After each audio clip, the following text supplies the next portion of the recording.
Hey guys, let's talk about MT Select for a moment. It's like our lease purchase program. Now, I did the lease purchase program at Maverick, and they got a good program over there. I did really well. Things have changed over there. There's a lot more control. You're more like a company driver, just making a percentage of the truck payment over there now. So there is no load board at Maverick.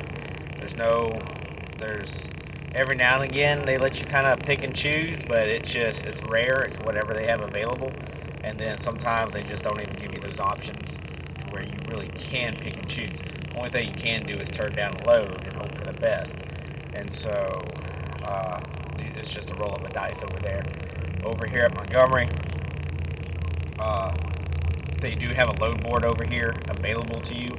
There's several. It's what is it? The 123 load board, Mercer's load board. I think it's CH Robinson, and I think there's like one or two other load boards that you can choose loads off of.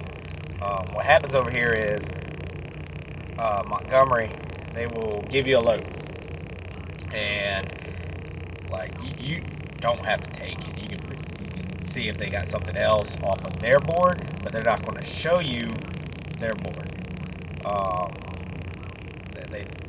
I don't know. All I know is they just don't show you their board. And so, but if you don't like anything Montgomery has, then you can go and pick off of the 123 load board, Mercer's load board or whatnot. Pick loads off of there, or you just wait till the next day, whatever you want to do. So there's a lot more flexibility there, a lot more control on your end. They don't. Even as a company driver over here, they don't tell you where to get fuel at. We can use Loves, Petros, TAs, Pilots, Flying J's. They prefer us. Preferred with the highest discount is Loves. Then it goes TAs and Petros the next. And then, like, there's a very little discount using Pilots and Flying J's.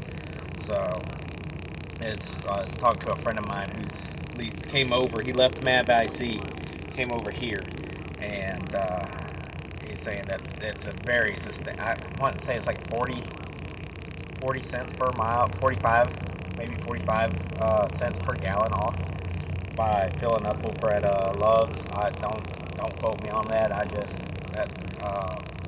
believe it's been a few weeks since I talked to him. That's what they were running. So they was getting a really nice discount from them. But yeah, our lease purchase program. If you already been, or if you've done a lease purchase, you can come straight over into our lease purchase program. If you have not done a lease purchase, you're going to have to come over here as a company driver, be here for a minimum of 6 months, and then they will they'll put you kind of like on a waiting list. I don't know how long it is. I know it's not as long as what it used to be.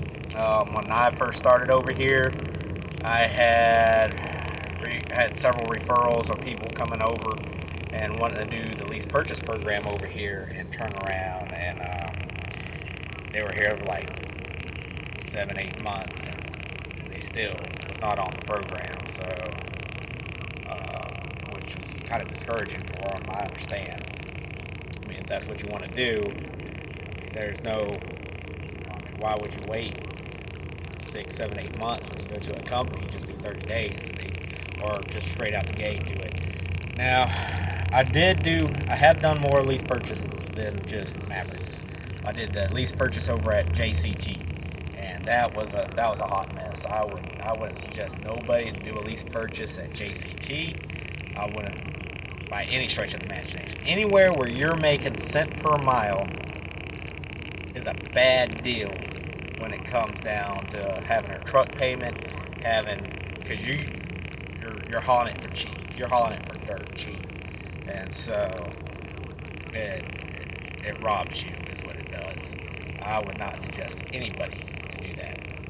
So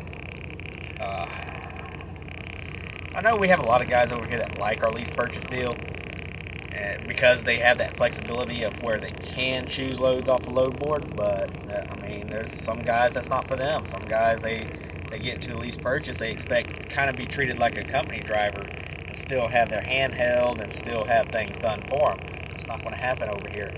I'm telling you that right now. Over here, I mean, they're not going to hold your hand here.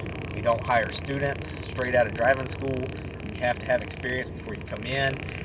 That's what to expect. They're not going to hold your hand here. They're not going to tell you how to run.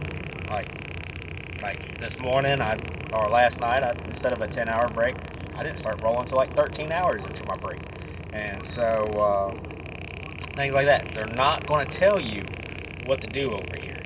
And so you have to have that ability to just get out and go for it. This load here, it's like a 7, with my empty miles, it's like 800 some odd, 850 miles or something like that.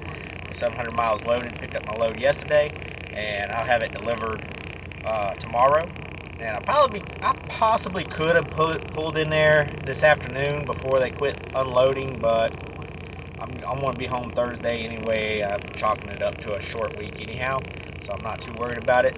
They don't have it due to Wednesday anyway, so I'll be there Wednesday morning and go from there. But yeah, I'm just chalking it up for a short week. I ain't trying to squeeze every mile out of this week as I can, because I don't do that anyway any week. But I just do what I can safely, and pretty much at my convenience. And one thing I do like about this place, I'm not going to punish you for doing that. They're just going to give you the loads that you can do, and they expect it to be done. You want to do more, you want to do better, by all means go do it. But these guys ain't gonna micromanage you over here. And that's same with the lease purchase side. They're not gonna micromanage you. You have to get on the ball. You have to run this like it's your business.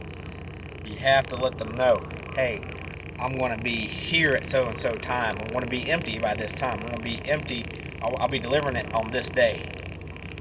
And you have to let those planners know it. You have to let those people. That way, if you don't want to choose a load off the load board, you want some of the better paying Montgomery loads, then you have to let those planners know in advance. That way they can start lining things up. And then still, you might have a better paying load off the load board. And you just got to figure that out. You got to look. You don't shut down any options. Don't close the door on it. Don't shut any options down. And that's the big thing about it. It's just a lot of guys, they get out here, they deliver late in the day because they can, and it really limits their options, and they're blaming the planners. That was you, bud. That was all on you. You could have delivered that thing before lunchtime and still been lazy. But instead you were super lazy and decided you was going to deliver that thing at like 2, 3 o'clock in the afternoon, so you didn't actually get it empty till like 5 o'clock in the afternoon. Now you're mad because they couldn't find you a load. I saw that at Maverick. I saw that. I've seen it over here at Montgomery. I've seen it every company I ever worked for. You can't do that. You can't do it and expect to have good paychecks. You can't do it and expect these planners and stuff to work with you. They're not going to. I don't blame them. I wouldn't work with you either. You need to go haul for someone's going to micromanage you. Like, go be a company driver for Maverick. They'll micromanage the heck out of you. Just go over there. Go over there to them. Go to TMC where you get micromanaged. Go over there. Give up your freedom. Give it up. That's what you need. That's what you need in your life, because you have no self-motivation. All right, guys. Later.